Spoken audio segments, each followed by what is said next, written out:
So my presentation is entitled Barbarians at the Gate, and it really centers on the subject matter that we're all talking about in business today. That subject matter is change.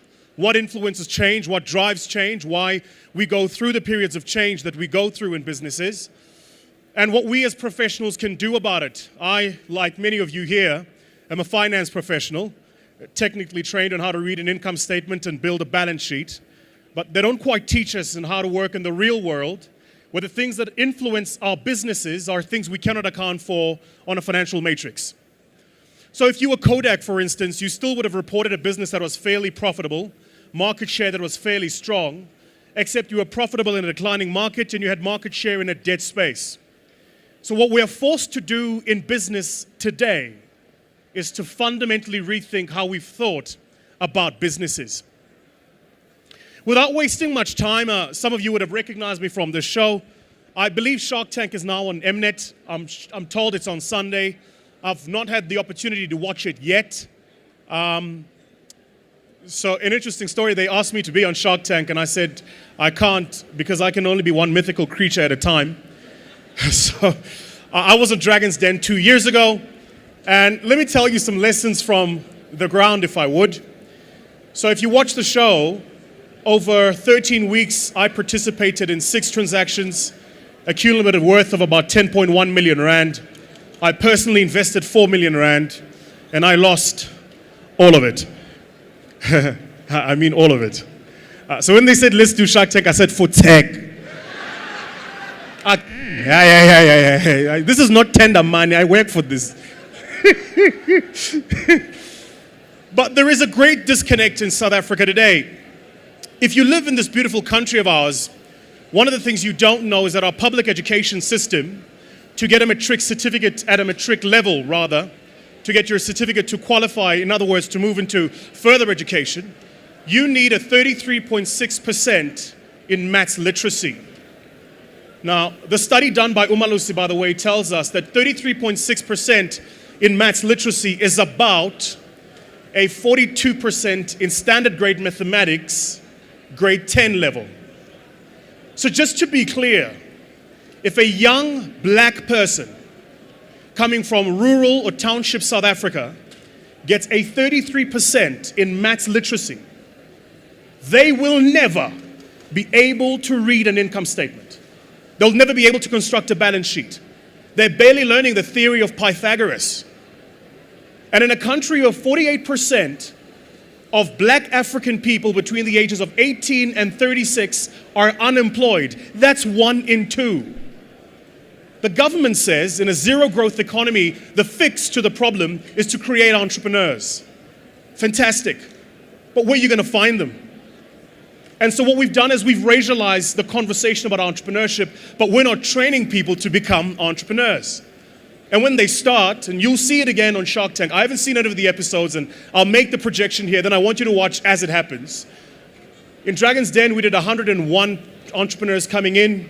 I already said earlier, there were about 16 deals done. Of the 16, only 4 went to black African people. Of the 4, only 1 to a black woman. But if you watch the image on screen, 4 of the 5 investors were black. So even black people who are high net worth themselves are not investing in young black people. So the point I want to make here very quickly is the fix to the South African economy, specifically as it relates to creating entrepreneurs, has to be deracialized. We have to start first by educating people to know how to build businesses, creating economic opportunities for those people to build businesses, and then guess what happens? Entrepreneurs are not manufactured in warehouses. They're born. Many of the people I've seen come to me asking for funding, you ask them, what do you do? They say, I've got a job. You say, why don't you leave your job and start the business? They say, well, I can't because I need the income. That is precisely the thinking an entrepreneur does not have. The entrepreneur says, I don't care about the income. They can repossess the car if they want to, but I believe in this thing so much that I'm going to do it. Many people just don't have that trait. And so my argument here today is, in South Africa, the small business sector employs 60% of the workforce. And I want you to pay attention to that number, 60%. The reason that number is significant is because in many of our counterpart developing economies, if you look at the economy of India, look at the economy of Brazil, even with its own challenges, the small business sector, what we call SMME, which is in truth MSME, micro, small and medium businesses, employs up to 90% of the workforce. So the laggard in creating employment actually isn't in big business. It's in the small business sector.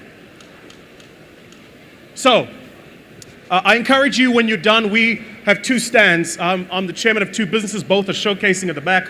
One is Founders Forum, the other is my Growth Fund. I'm a partner actually in Founders Forum, the chairman of my Growth Fund. And through my Growth Fund, we fund businesses, and through the forum, we work with large corporate to help them build entrepreneurs using their supply chain and enterprise development monies. In fact, one of our partners is standing right here, which is Standard Bank, and we do some work with them.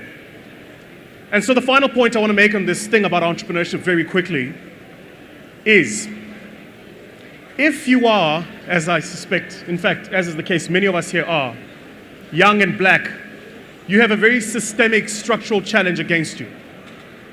So, the way apartheid, by the way, planned our open spaces, and I want you to follow this because it's an important bit of logic, was it created two parallel economies. Black people on the one end and white people in the other.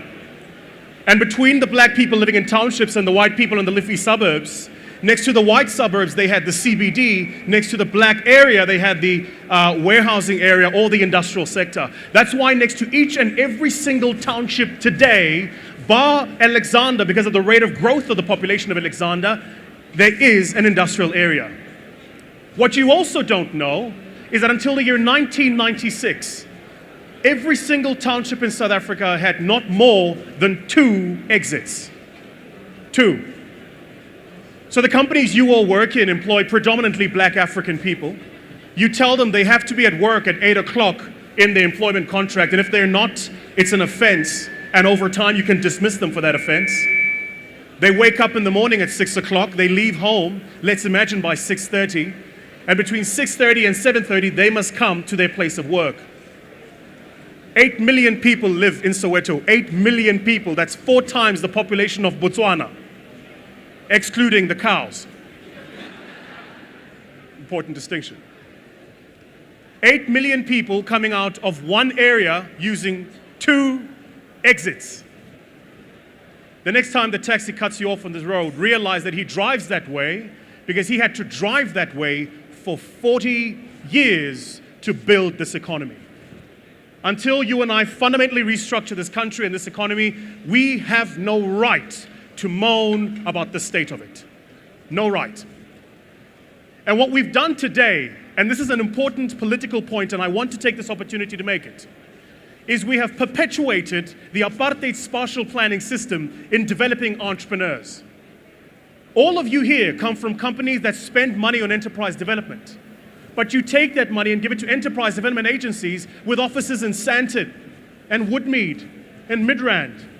So the entrepreneur living in Tembisa must climb on 2 taxis, get on a train, walk 5 kilometers, get to your office, smelly, sweaty, hungry, get told that he doesn't look the part, get given an 80-page business plan, 20 pages of which is financial projections he must do. He can't do the financial projections because he only got a 33% parts in maths literacy.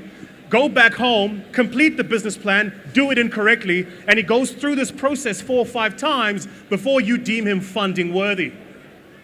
So the structural problem of creating entrepreneurs is actually going to where they are, not where we are.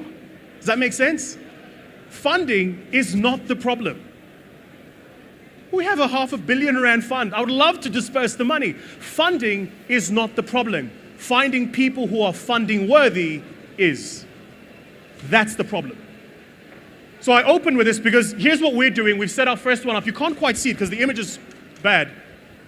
We've set our first one up in Thohoyandou. Why? Because I love Thohoyandou. And if you've never been to Venda, there are no yellow bones, so I fit in. No, I really do. The first time we went, we were there for a week and we were like, let's play spot the yellow bone. We didn't find one. Even the colors are not yellow there. It's very interesting. That's a joke. So what we do then is, and we're setting the first one up in Thohoyandou, and this is what the center looks like. It's actually an enterprise development center built completely out of containers. It runs off solar, which means whether or not electricity is available, we run. We make Wi-Fi freely available, and it's free to use for the entrepreneurs who live in the area. They get a card. Those of you who go to gym, it looks similar to the gym card. They swipe in so we know who they are. We've got academic course content. I'm an alumni of London School of Economics, so we license our material from the LSE, and they come in and they attend a course on marketing, on finance, on HR.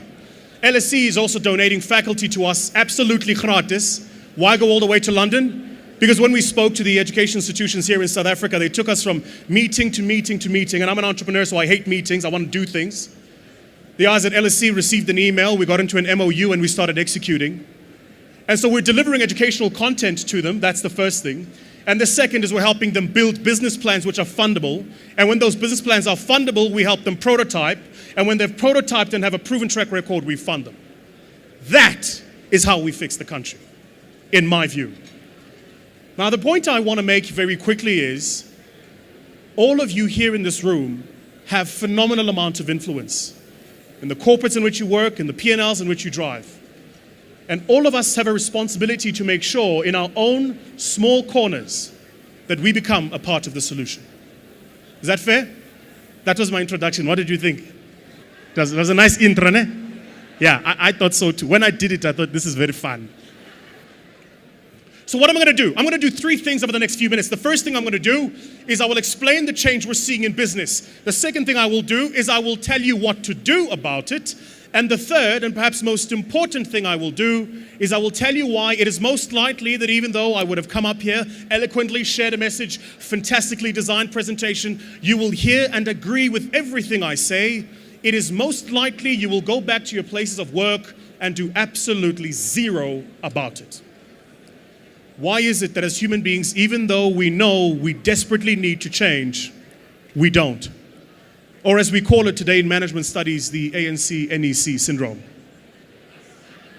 Did you get it? The EFF member got it. You got it, eh?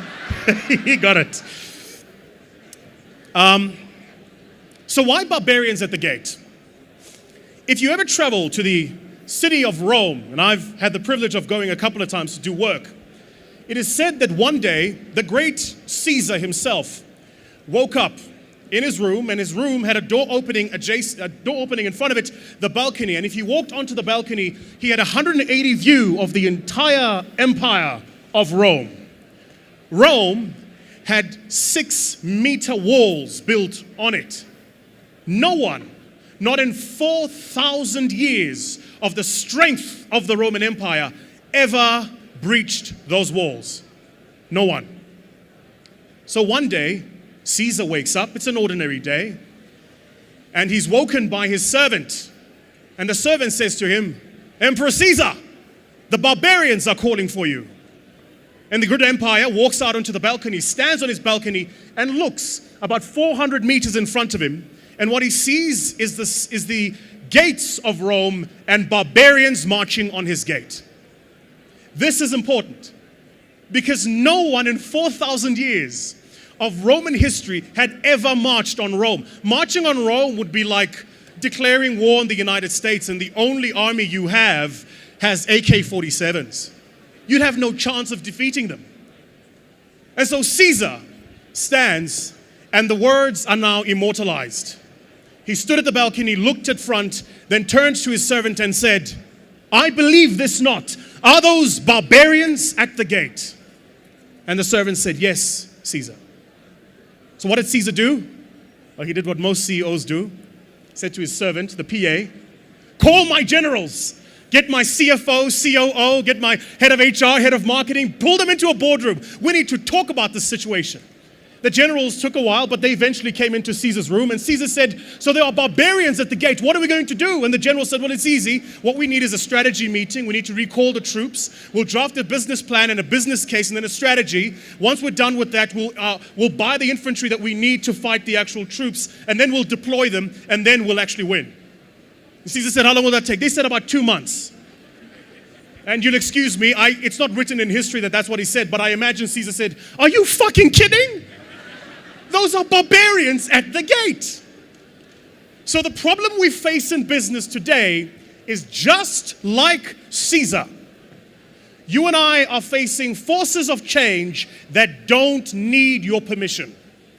Entrepreneurs disrupting your spaces don't play by your rules. They don't have risk, audit, and compliance departments. They don't even know what audit and compliance means. For them, audit compliance is try, fail, get sued, and do it again. It's true. Legal? Well, those are the people we worry about when we've got contracting to receive money from clients. They're not asking for your permission. They're doing it whether you like it or not. My team and I are currently engaged in a project. We're working with the South African Reserve Bank and Tata Kganyago and his team. And by the way, Tata Kganyago, in my view, is probably the best Reserve Bank governor ever. I have to say that. He's paying us.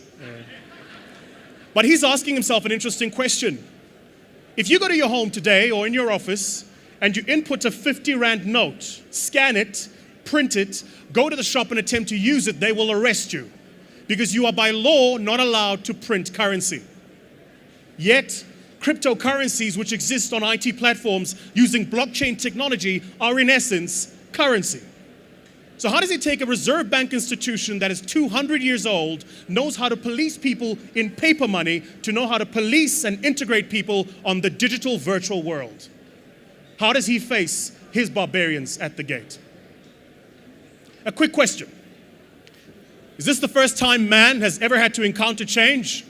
We looked at this. Our view is no, it isn't. So I want to throw you back to a long, long time ago. If you read the books about the discovery of Homo naledi, you know that what I'm about to say is based on fiction, but is factually true. So, let me introduce you to this guy. He's Mr. Caveman. Why? He was a man, lived in a cave. Mr. Caveman lived in a difficult world. It was cold.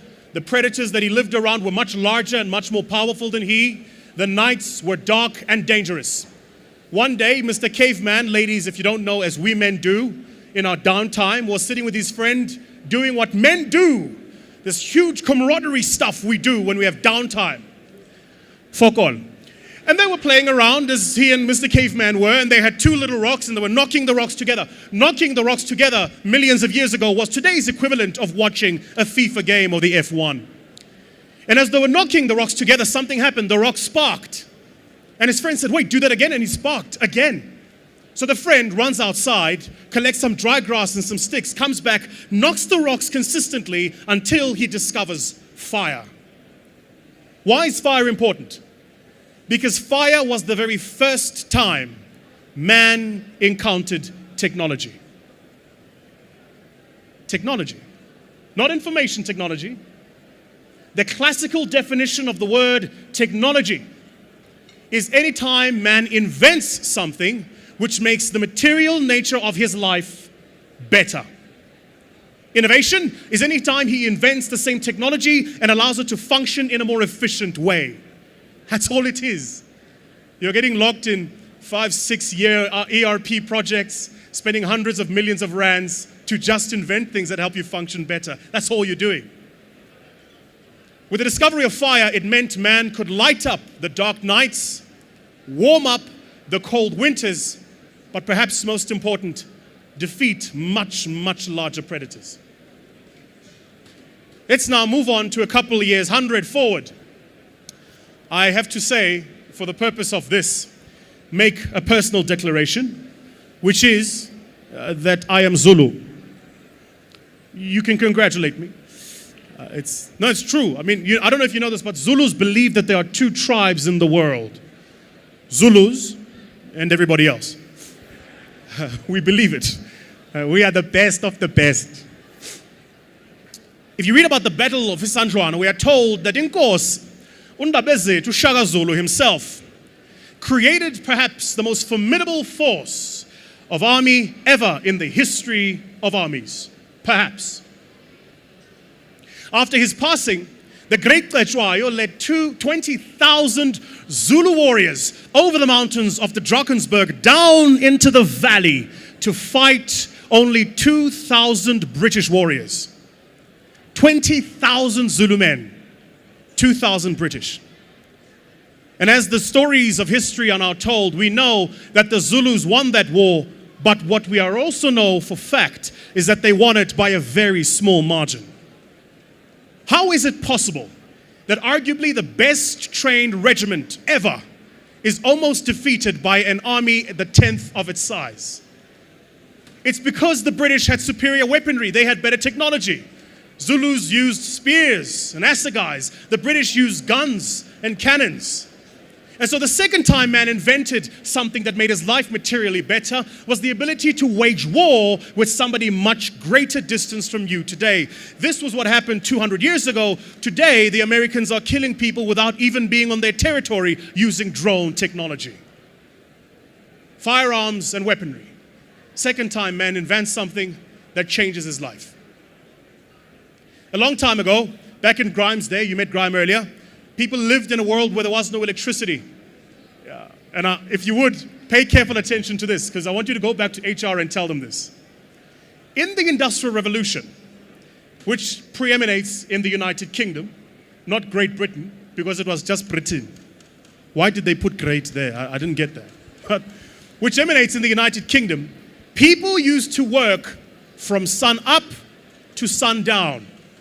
Why? Because they worked in factories. Factories were very dangerous. They had no electricity at the time, so you worked from when the sun came up to when the sun went down. In winter, in London specifically, and some of the northern provinces, we know that the sun can come up as late as 7:30 and go down as early as 5:30 in the afternoon. And invented in the Industrial Revolution was the working day of 8 until 5. Your entire employment contract is based on working hours designed thousands of kilometers away 180 some odd years ago. So I think the people that really need the message of change is HR. Now what happened was working in that time was very dangerous. The discovery of electricity meant that man could work for longer periods. Factories could run for 24 hours a day. I, like you, being a finance person, know that the longer you run an instrument of production, a la a factory, what happens is you reduce your marginal cost per product, and at the same marginal revenue, contribution margin increases. In other words, you make yourself more competitive, you deliver better value to the shareholder, and are more fundable than your counterparts. So the discovery of electricity changed the course of business. Long time ago, man used to travel on these things called ships. Hundreds of million rands of investments, 6 years in production. Then they take their ship and put it out to sea, to the elements, and sometimes the ship didn't come back. The Wright brothers thought that problem was broken, so what did they do? They invented the same principles of flight pilots are trained on today. When you get on an airplane, the same principles of flight that pilots are trained on today are the same principles of flight the Wright brothers invented, now close on a century ago. So man has been through change. But let me bring it home. Let me ask for some participation. Put up your hand if you ever owned a library card. Anyone here ever had a library card? For those of you whose hands are down, I see why you're in finance. I come from a small township called Wattville in Benoni. So let me tell you, where I come from, you used to climb a taxi from Wattville to Benoni Station, then Benoni Station to what is today Lakeside, which was Benoni, the CBD. You would walk about 4 kilometers to get to the library, and get there, and the librarian, who was the goddess of knowledge, always, remember the librarians, they always looked the same. They always had glasses. They would tilt the glasses slightly down. You remember them? Yeah? Yeah? And you would go and ask the librarian for a book. And without checking on her computer, she knew where the book was. She knew what row it was, next to which book, and what color the cover was. She was a walking index system. Let me ask another question. Anyone here ever been to an empty library? Yeah, that's an important point. Because if the library was never empty, it means that there was no efficient allocation of resources. Efficient allocation of resources means that every single asset should be utilized on every single minute of every single day. If a book is lying fallow on the shelves, that is an asset not in utilization. The problem with the library system was we took knowledge, put it on the center, and said to the user, you come to the place of knowledge. Well, somebody thought that problem was broken, and they invented the internet. If I tell you a fact right now that you can like, you go on Google and you fact check whether or not what I'm saying is true. So knowledge today no longer sits in a single vested physical environment. It is available everywhere, every time, all the time. Yet you and I are functioning in business today as if we still control nodes of knowledge. Like we can control what the customer thinks about our reputation. like your reputation was ever yours. Did you ever consider that in many of the companies many of you work in, which are large businesses, which probably predate most of your employment, in truth, you are nothing more than the custodian of the brand for the day. The users of those products have been brand ambassadors for those products far longer than you. The true owners of our reputations in business today, no longer is it ourselves, it's the users of that product. Ask that to the team at Top Gear who fired the 3 presenters of Top Gear, brought on a season 22 or 23, and then realized very quickly as the numbers dropped that the user disagreed with the choice management made. And so what do? They make the same choice, they're shooting a second season, and those numbers will drop even further. I want to make a quick point. All of us here think about the internet incorrectly. We believe that the internet is a technology. I will argue now that the internet is not a technology. There are 3 rules that must hold, as by Michael Moore's law, for something to be a technology. First, someone must create it. 2, someone must own it. And 3, it must sit resident in a physical place. Who owns the internet? Anyone you know? I don't know if you remember. Let me throw you back about 5-6 years ago when Julius was still in the black, green, and gold. And Twitter had just come out and people were saying some very unkind things about Juju. And Julius had a press conference. It's the same press conference where he called somebody a bloody agent. Do you remember that? Right. So Julius had a press conference, and before the bloody agent incident, a reporter from the Mail and Guardian asked him a question. She said, Julius, you know people are saying things about you on Twitter that are very mean. What are you going to do about it? And Julius, and excuse me for taking the mickey, but I will if I may. Julius said, we are even going to shut down Twitter. And the journalist said, how are you going to do that? Twitter is on the internet. He said, we are even going to march to the internet. Where, Chief? Where? The internet is everywhere all the time. Nobody owns it. I'm speaking at this conference. The conveners of this conference come from the Netherlands. My website, the wireframe, was designed by guys in Cape Town. The graphic user interface was built by guys in Pakistan. I don't know where my website is sitting, but it's sitting somewhere. So where was this transaction originated? In the Netherlands? In Pakistan, Cape Town, or here? The internet is nowhere, which means it is everywhere all the time. The reason your organizations are battling with this Internet of Things, which I think is a terrible term, it should be the Internet in Things. But the reason we're battling with it is because we think the internet is something we can own. You can't own it. It's everywhere all the time. And that I perhaps think is the biggest form of change we're facing today. Second point I want to make now very quickly is that I think as South Africans we don't understand that there is a big difference between transformation and change. Now allow me some latitude here. I'm not talking about transformation in the changing of the demographic sense, and whilst important, that project must happen. But that's not what I mean. I'm talking about a different type of transformation. And the best way to understand it is through the image on screen. Change is how the frog becomes. It starts a small seed, the tadpole. The seed, as it grows and consumes food, grows a tail. The tail disappears, legs emerge, and the frog becomes. But the substance of what starts as the seed is the substance of what ends as the frog. That is change. What we are dictates what we become. Transformation is how the butterfly becomes. It starts out the crummy, hairy, leggy, stinky, slimy, dark, hugely unattractive caterpillar. Every time my daughter sees one, she says, "Daddy, listen." So don't do that, my girl. And what happens? The caterpillar decides that it doesn't like its life.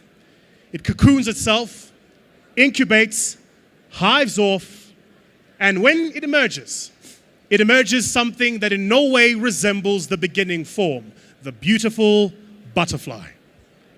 Now, over the next 2 days, you guys are going to talk a lot about change, factors of change and transformation and all the rest of it and what is affecting you. And you will use change thinking in a transformative environment.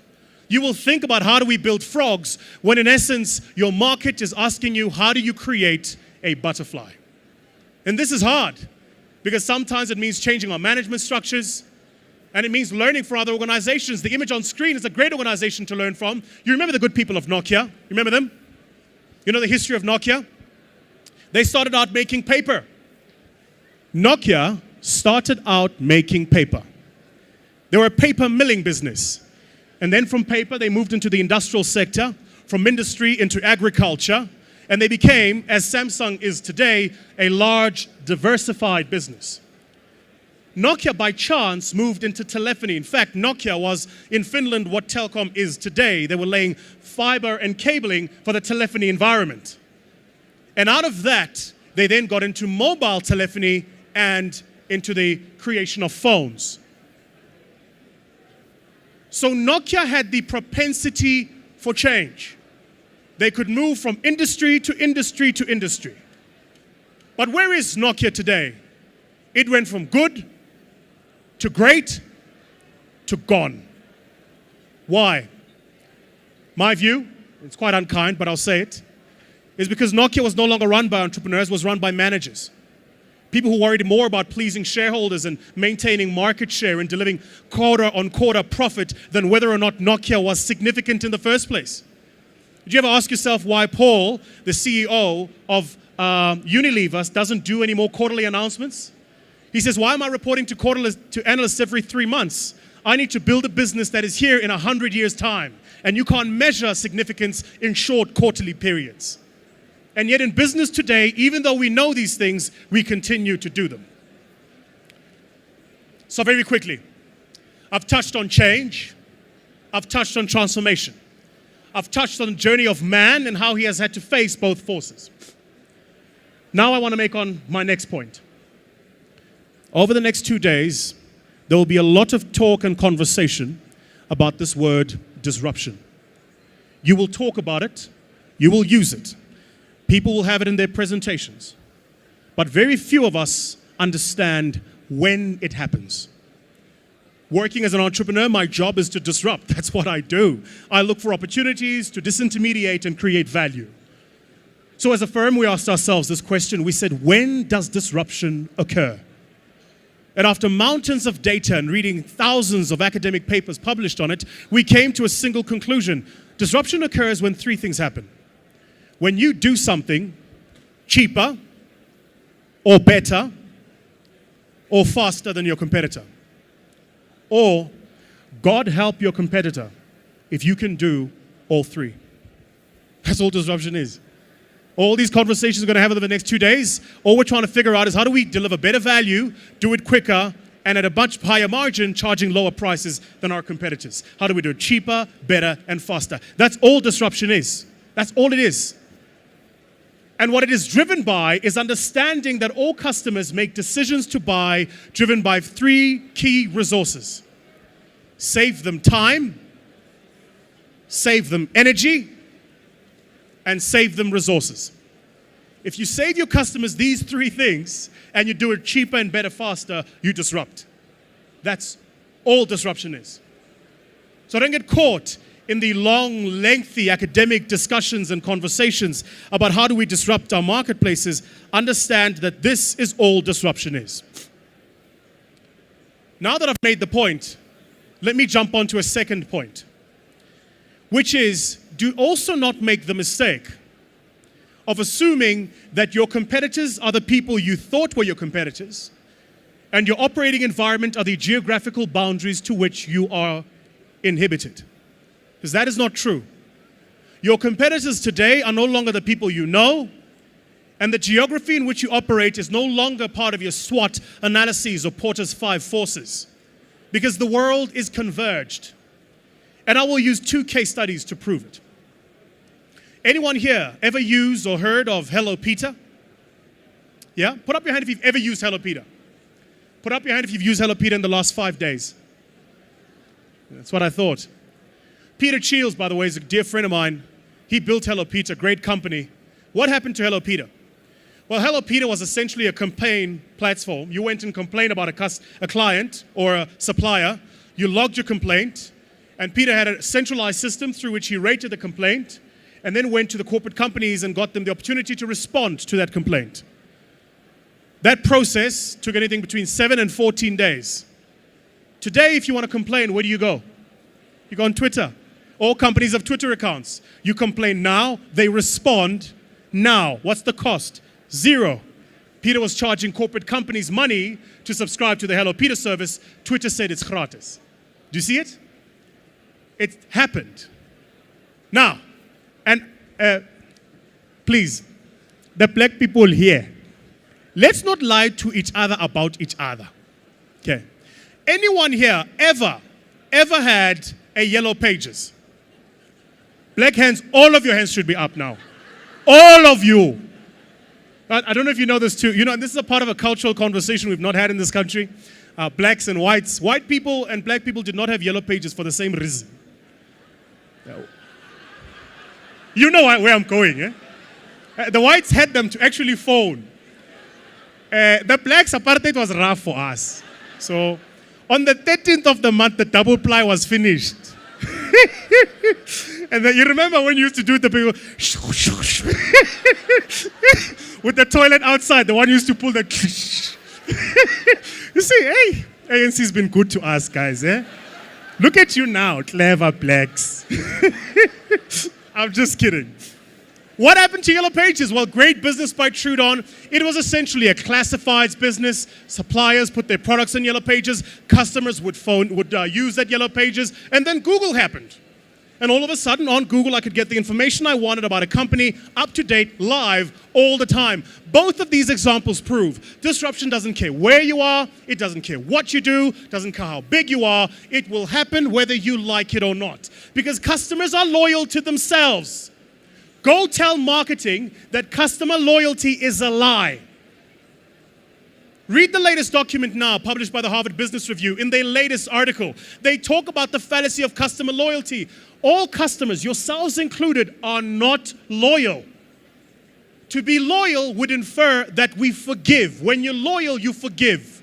When there's a discrepancy, you forgive. When you're unhappy, you forgive. Customers are not loyal. Customers are habitual. They buy from you out of habit. You go to the traffic light, you go to the same petrol station you go to out of habit. The same retailer, out of habit. You buy the clothes out of habit. You're not loyal to anyone. You're not getting paid for this stuff.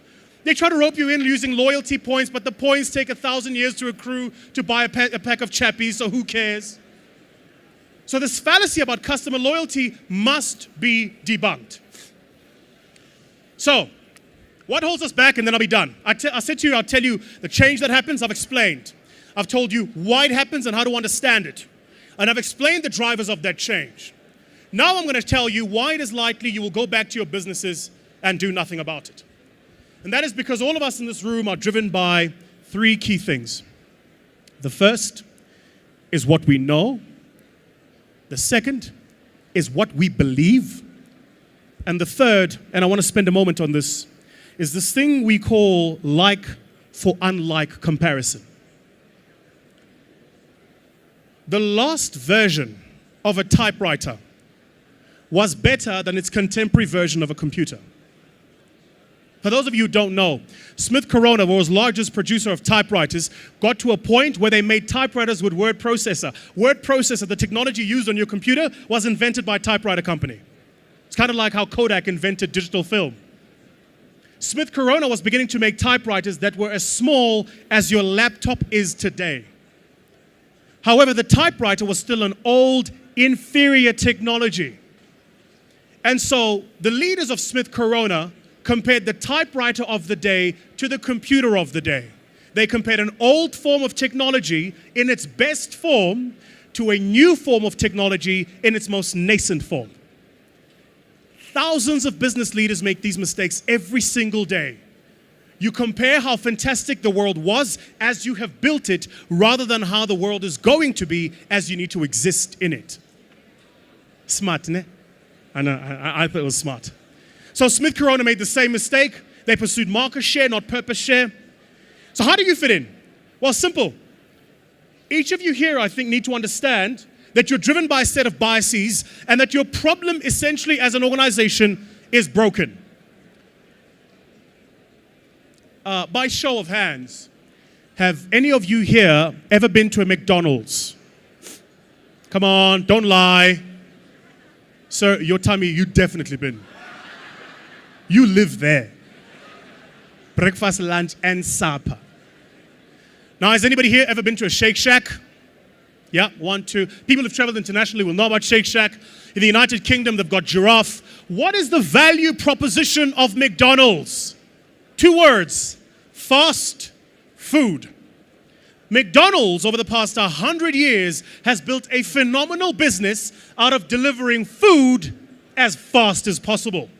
The emphasis is on fast, not food. So no matter where in the world you go, they will serve you a Big Mac meal, medium size, with a Coke in 4 minutes, 39 seconds. If it takes longer than that in the drive-thru, you'll notice a young lady comes to the front of the drive-thru and asks you to pull out. You've seen that? That's happened to me in Benoni, it's happened in Brooklyn, it's happened in Bangkok, it's happened in Bangalore. Everywhere in the world, they have the same standard operating processes for delivering fast food, and they're good at it. Except, they've gotten really good in the world customers don't want to live in anymore. Customers are saying, we don't want fast food. We want food fast. Yeah, the time is important, but even more important is the quality of the food. Because people are getting cancer now. I'm worried about obesity and sugar levels and the rest of it. And so what's happened is Shake Shack has disrupted McDonald's, moving from fast food to food fast. And the images prove it. The images prove it. So the point I want to make here very quickly is don't be caught in the world as you knew them. Anyone here have a Netflix account? Netflix users, come on. Hands up, don't lie, don't lie. The rest of you? Claudia Mutswaneng. It's rough, guys. Eh? Did you guys see what Claudia Mutswaneng's email is? sapc@cloudy.co.za. Did you see that? That's a joke, that's a joke. But the SAPC don't book me, so I can make the joke. So the great guys at Netflix have this business. Anyone know the history of Netflix? The guy who started it created a business where you could rent movies using the website. At first, and listen to this quickly, he didn't own the stock. So you would go on the website and rent the movie. He would go to the local video rental store, collect the movie, post it to you. Over 2 days, you'd receive it, watch it, post it back to him. He would deliver it and charge a margin. That was his business. Then over time, he made enough money that he built a garage and he bought a dialogue or a category or catalog of movies. He stored them and then he would ship them to you as and when you rented them. Then he realized that model was old. So what he did is he took the movies, loaded them up on a server, and you could hire the movie and stream it and watch it. So he went from video rental to streaming as core revenue drivers. What's the core revenue driver of Netflix today? It's not streaming, it's content.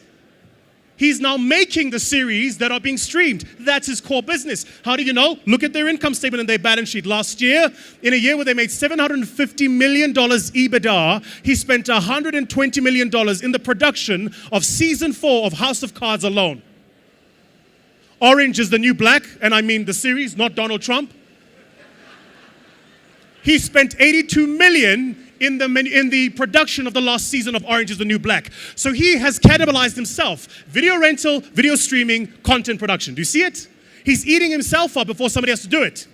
Adrian Gore used to work at Liberty, went to Liberty and said, why don't we create a system through which we incentivize our clients to perform better? Liberty said it wouldn't work, so he left and he's killed himself. And he's essentially destroyed the Liberty system. And now Liberty is having to incentivize you because Vitality works so well. Outsurance said, why is it outsurance, not insurance? Why do we pay our customers for not claiming? And now almost every single insurer offers you some sort of benefit for not claiming. Do you get it? The disruption happens. It doesn't need your approval. It doesn't need your approval. So, I'm going to stop at this graph. I want to spend 2 minutes very quickly on this graph. Try and make a note of this graph in your head. Make a note of it because it's really, really important. It is a culmination of everything I have shared here today. More specifically, as finance professionals, this is the graph that will summarize our conversation over the past 40 minutes. When we know we need to change, we know why we need to change. Why don't we do it? Or as my mother would say, why mtanam? Why? Here's why. You see the line at the top there? Notates revenue growth. And the line here notates disruption propensity over time. Here's what happens. I don't care what company you work in, whether you're in a large bank, an insurance company, an IT company, an auditing company, all of the companies you all work in were once upon a time a startup. All of them. Deloitte, SAP, and I'm actually speaking at an SAP conference in London tomorrow. Adapt IT, Oracle, Click, Excel, Serviced. All of these companies were once startups. There was a time when somebody came up with it and started it. That person, the founder, drove the business. He drove the strategy. He focused on the customer. He focused on becoming significant and important in the customer's life. And over time, he accumulated a growth in relevance. He made higher revenues, and then the business stabilized. And as it stabilized, what did he do? He hired chartered accountants and CFAs and finance professionals and SEMA people to come and manage his business. But when he hired them all, they were not there when he started the business. So they have no corporate memory of the early days. Do you get it? So what happens? Well, something happens. A blip in the system. A disruption occurs. A new entrant happens. The internet changes. I don't know. 1,000 things affecting your environment. That's what happens. At that time, the leaders of that business must make a critical decision. Do we do what we always have done? And I don't care how long it takes, you will die. Or do we go to the finance department, ask them to make us as efficient as possible, and they will do. They'll cut costs, they'll automate, they'll outsource processes, and they'll make us efficient, but they'll make us efficient at making the old thing. Or do we ask ourselves the difficult questions about how do we innovate and build businesses for the future? This is the ultimate challenge we are facing in business today. That what is required to lead us to a new place where we build businesses that are significant in the new world requires of us that we unlearn what we know and we learn what we don't yet understand. That we kill the barbarians at our gates. Thank you.